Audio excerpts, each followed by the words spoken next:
ঈশ্বরচন্দ্র বিদ্যাসাগর এক অমর আত্মার কাহিনী।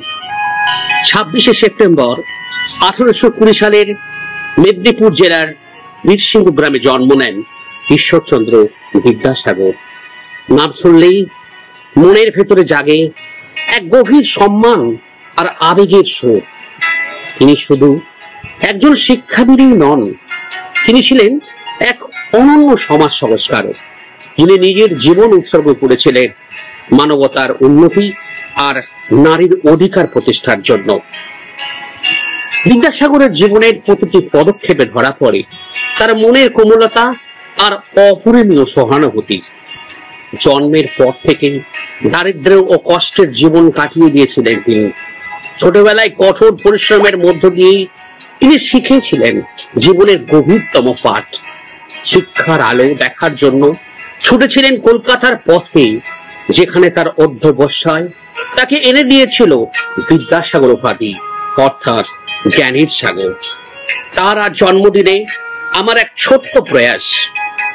বিদ্যাসাগরের জন্মদিন উপলক্ষে আমার এই ছোট্ট কবিতাটি আমি বিদ্যাসাগরের জন্মদিন উপলক্ষে আমি স্মরণ করছি। বেলুর মৃদু সুরের মাঝে বাঁশবন পেরিয়ে স্বপ্ন সাজে, শিশির ভেজা প্রভাত বেলায় দেখি তাকে বিস্ময়ে। তার হাতে অক্ষরের দ্বীপ, পল্লীজনের পাষাণ বুকে জাগরণ ধ্বনি বাজে সদা মানবতার সুখে দুঃখে।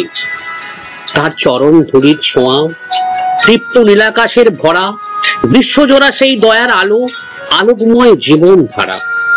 বিধবার অশ্রু শোকায় বুকে, শিশুর হাসি তার অভিমুখে, বাদনহীন সিন্ধু যেমন তেমন প্রাণ তার মুখে।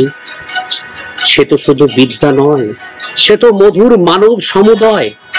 তার নামে বাংলা পায় জয়, তার প্রাণে কবি কায়িক প্রণয়।